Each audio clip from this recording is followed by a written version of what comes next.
Selamat pagi, salam sejahtera kita semua.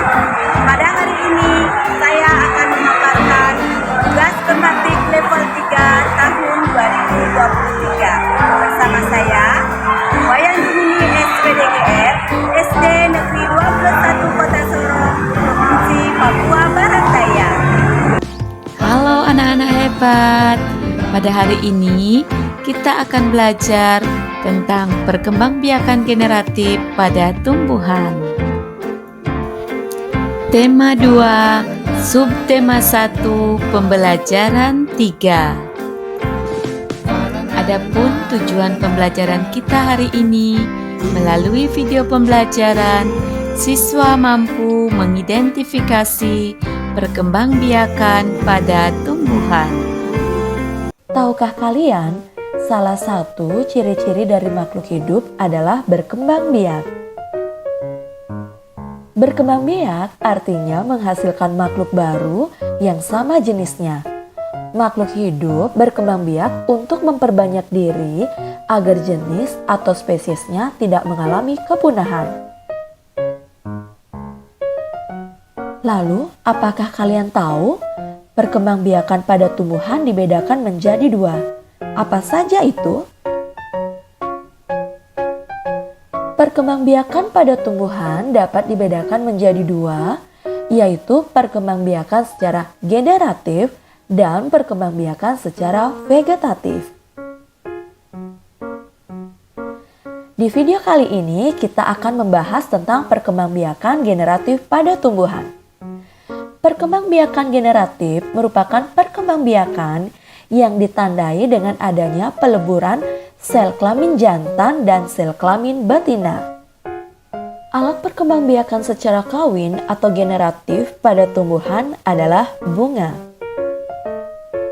Nah, sekarang mari kita belajar mengenai bagian-bagian bunga dan apa saja fungsi dari bagian-bagian bunga tersebut. Bagian-bagian bunga terdiri dari mahkota, benang sari, putik, kelopak bunga, dan tangkai bunga.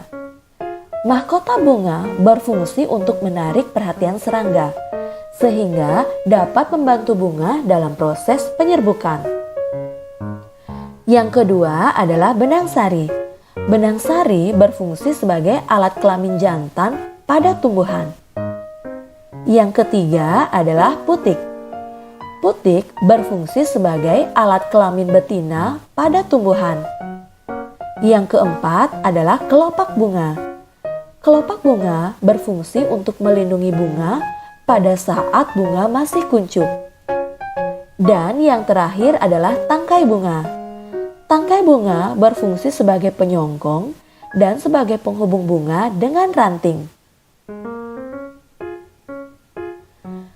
Perkembangbiakan secara kawin pada tumbuhan dimulai dengan adanya penyerbukan.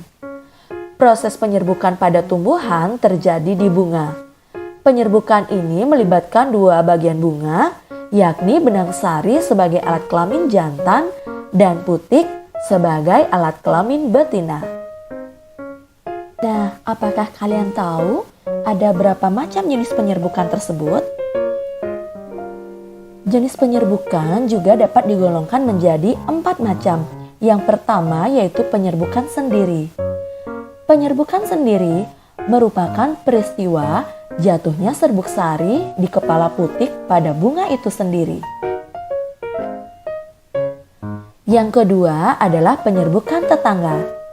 Penyerbukan tetangga ini merupakan peristiwa jatuhnya serbuk sari di kepala putik berasal dari bunga berbeda tetapi masih satu pohon. Dan yang ketiga adalah penyerbukan silang. Penyerbukan silang merupakan peristiwa jatuhnya serbuk sari di kepala putik dari pohon lain namun masih dalam satu jenis. Dan yang terakhir adalah penyerbukan bastar. Penyerbukan bastar ini merupakan peristiwa jatuhnya serbuk sari di kepala putik pada tumbuhan yang berbeda jenis, namun genusnya masih sama. Ya, demikianlah penjelasan mengenai perkembangbiakan generatif pada tumbuhan. Nah, anak-anak hebat, tadi kalian sudah menyaksikan video pembelajaran. Sekarang, kalian melakukan diskusi dengan kelompok kalian.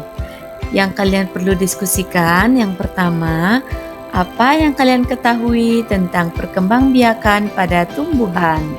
Yang kedua, bagaimana cara tumbuhan berkembang biak? Dan yang ketiga, kalian menuliskan bagian-bagian bunga dan fungsinya. Berikut merupakan referensi yang saya gunakan dalam pembuatan video pembelajaran tugas pembatik level 3. Sekian dari saya, terima kasih.